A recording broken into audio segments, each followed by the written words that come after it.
ไฟแบบไรนะอันยังเชยโยนั่นนะ อันยังกระเซียควายชื่อหยัง ควายมีชื่ออย่าง ควายชื่อหยัง บ่มีชื่อ บ่มีชื่อ ก็ควายนี่ ปกติถ้าเป็นควายนี่มีได้ชื่อเขาตั้ง ชื่อเพชรสง ประชาชนประชาชนอันนี้จัดให้ตามกับขอคอยกระแดดนำทุกคนย่างตามเราเนาะเอาให้คุมแล้วซะ เอามาขายให้ เราเดินทางมาหลายจังหวัดเลยหลาย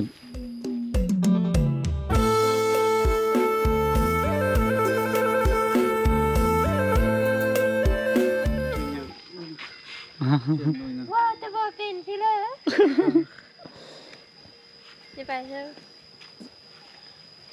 ยังมืออ่ะวะว่าจะบอกกินพี่เลย นี่ทุกคนก็คือไม่งอด ค่อยคิดที่เจ้านี่งาม ไม่งอด งาม ไม่งอด อยากให้ ไม่งอดตอดแล้วแต่นี่เราอย่างเมื่อแล้วทุกคนเลย ไม่ได้สิ้นว่าลุงมีว่าเล่นลุงสิ้น บ่เป็นหยังเจ้าชินมีบ่ บ่มี มี บ่ สิ้นห้า อยู่นี่พอมี สิ้นเลยสิ้นสิ้น อยู่นี่มีบ่ มี อืม มี ได้บ่ ระวังเลยล่ะไม่งอดหลายเถียงนาเจ้า ไม่ตายเลย ไม่งอดก็เลือกที่จะตอดคนเกาหลีเลยลองเบิ่ง มีฮอตที่เข็บ นี่กี่เข็บ นี่ อืมแล้วว่าบ่เจ็บ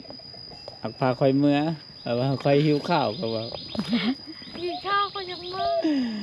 คอยย่านแล้วว่ายังมาต ยั อน ดยังมาตอดเจ็บเนาะ ค่อยยาน บ่ย่านบ่เจ็บอันนั้นบ่เป็นหยังเจ็บซื่อๆบ่เป็นหยังเพราะนี่ตอดบ่เป็นหยัง ค่อยตัดนี้ได้ก่อน เจ็บซื่อๆบ่เป็นหยังไปงอดลาวนะไปงอดแบบ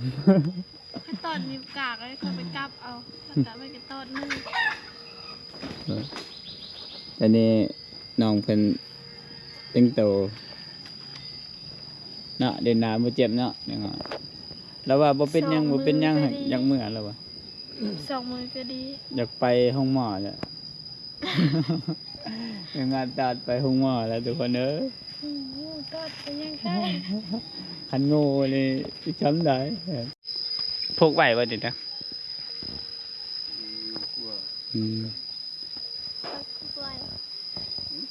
ขึ้นแล้วมันตก เอาบอก บ่เห็น บ่เห็นทีนี้อยู่เกาหลีบ่มีควายอยู่เกาหลีมีบ่ บ่มี บ่มีเนาะ บ่มี อืมอายเพิ่นว่าอยู่เกาหลีบ่มีควาย ฮะ เว้านับกันได้บ่ บ่ได้แล้ว บอกภาษาควายเฉยเลย บอกน้องควายบ่ได้แล้วโมเมนต์ภาษาคน ถ้าได้ก็แปลกแล้วเปล่า เอาตอนนี้เราไปช้าจูงควายให้เกาหลีถ่ายคลิปทุกคนเพราะว่าอายเพิ่นบ่เคยเห็นนะแล้วก็บ่เคยมีเพิ่นว่าบ่มีอยู่เกาหลีได้เห็นน้องเป็นชาเลี้ยงควาย แต่ว่าชิ้นมื้อนี้ชิ้นแต้มมันก็สิแบบว่าบ่งามปานเลยชิ้นงามบ่เพิ่นบ่เอามา ไม่ได้เอามาแล้วไม่ได้ว่า บ่มีเห็ดเผืองเนาะนี่นะ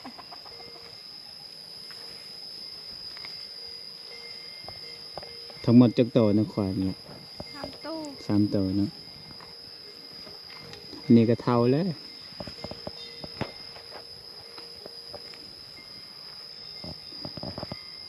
นี่คนบ่เคยเห็นควายมาเมืองลาวนี่ โอ้มีหมดหลาย จะได้ หมดหลายโอ้ยาน บ่เป็นหยังหมดนี่มันบ่ครบประเภท มันบ่ครบ เนี่ยมดนี่บ่เป็นหยังบ่เป็นหยังมันงอดตอดเราระแวงเลยตอนนี้นะเราเห็นมดเราก็ย่านแล้วทุกคนเลย เห็นมดก็ย่านมดแบบนี้นะ ไม่งอดตอด อยู่เกาหลีบ่มีแมงงอด เอาไฟ แบบไรนะ ไฟกัน อั อันยังเชยโยนั่นนะ อันยังกะเซ ควายชื่อหยัง ควายมีชื่ออย่าง ควายชื่อหยัง บ่มีชื่อ ผมมีชื่อ ก็ควายนี่ ปกติถ้าเป็นควายนี่มีได้ชื่อเขาตั้ง คือเพชรส่ง ประชาชนประชาชน เพชรส่ง ใส่ซาสอง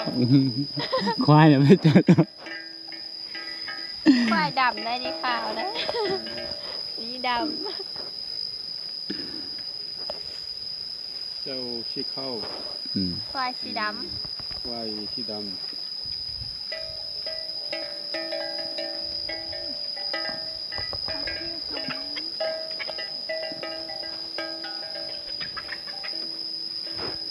อยู่เกาหลีบ่มีควายแล้วปะ ผมมีควาย อยู่ลาวมีหลาย อันนี้ตัวน้อย อันนี้มือนั่นให้ใหญ่เนาะมองของแปลงมังแตง ำนี่มวยจ้อย มันอ้วน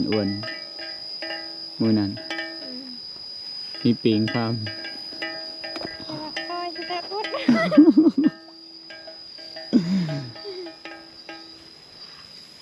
ควายมีจักรตัว3ตัว ไอ้บ้างโง่บ่โง่อะ งัวสีแดง สีแดง สีแดง สีน้ำตาล ม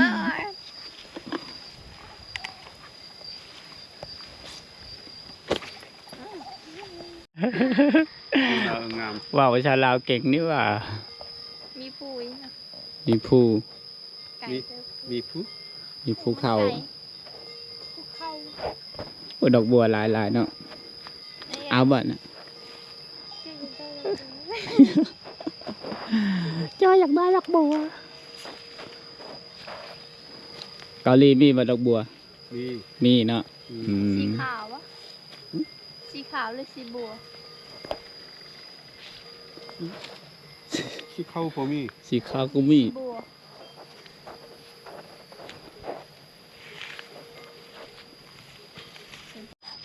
อันนี้จัดให้ตามกับขอคอยกระแดดนำทุกคนเนาะย่างตามแล้ว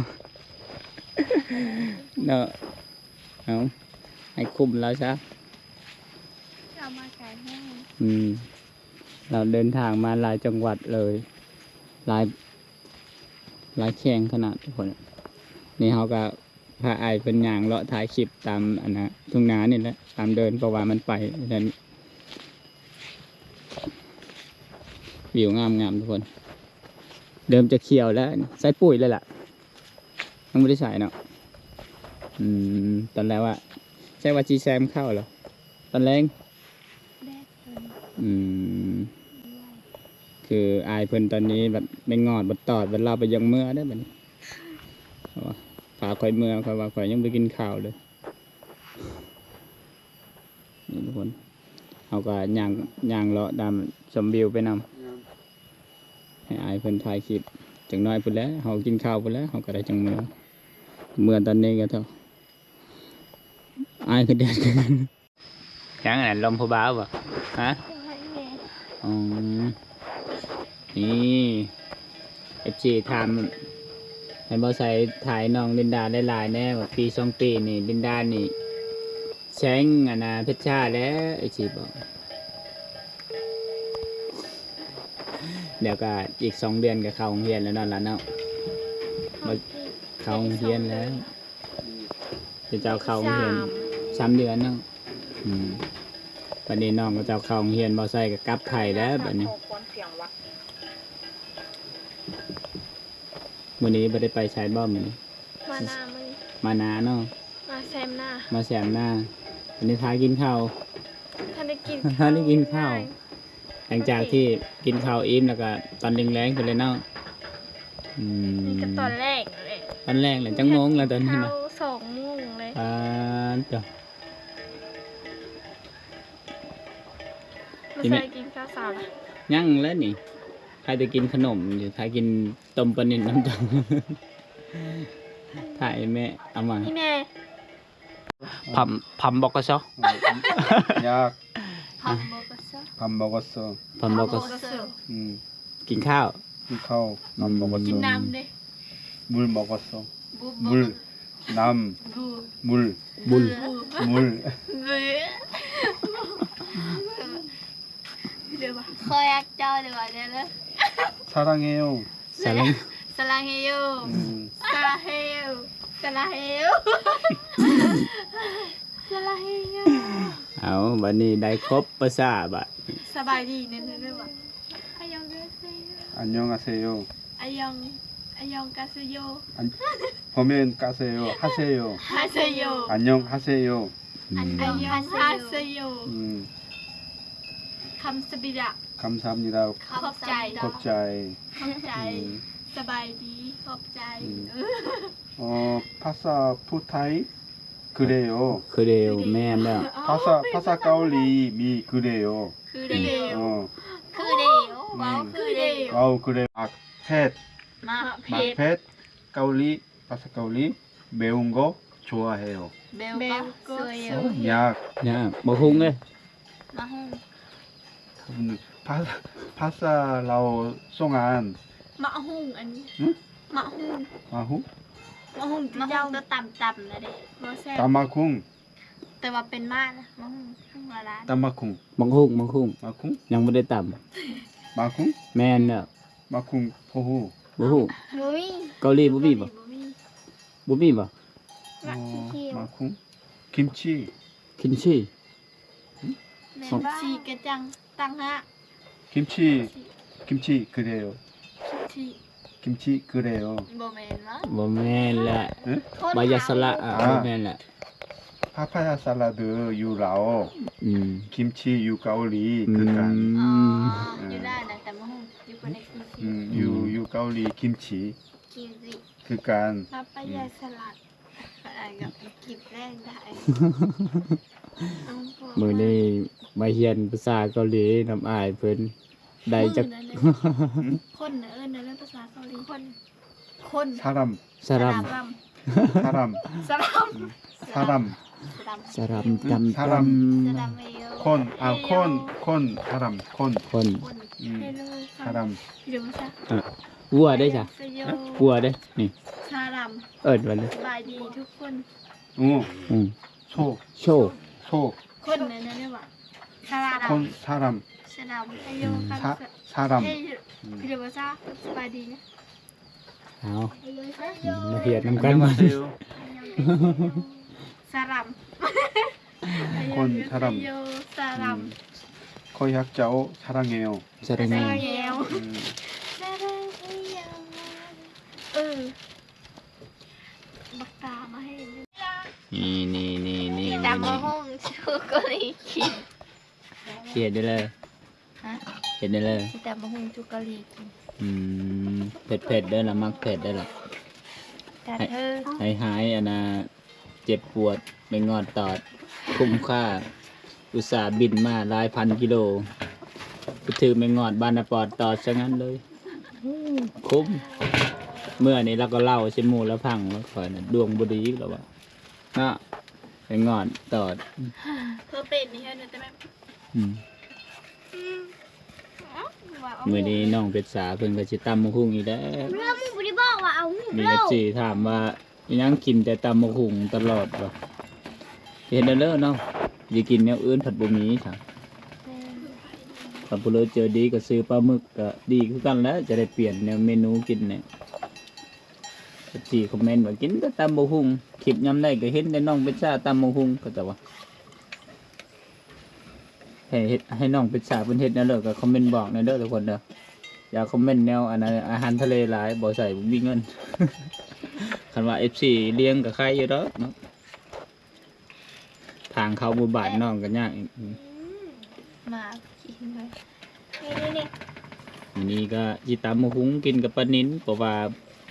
FC มาจากเกาหลีมาซื้อปลานิล3โล2เส้นปลายทุกคนนะ ผู้ชนะ 3 โลกว่า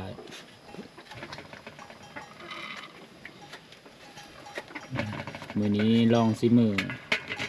ให้เพิ่นติดใจกับเกาหลีบ่ได้นะกินตำบักหุ่งแซ่บหลาย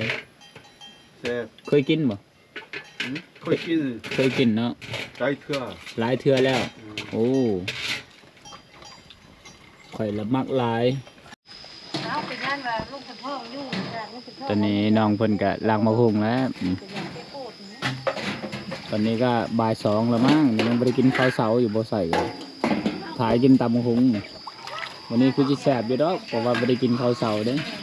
อันจุเพิ่นบ่กินก๋วยเตี๋ยวแหละ เอาบ่ถ่ายกินข้าวก็บ่จะนึ่งปลาสุกทุกคนเอ้ยอืม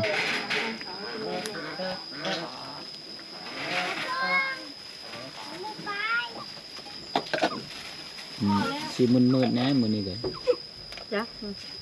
จะได้สิจับ ไปทางไหนก็คอยนี่แหละ อืม เอามา ในพี่จะแม่ มีน้องเพิ่นก็ เรื่องดูไว้ สิจับมะฮุงอีก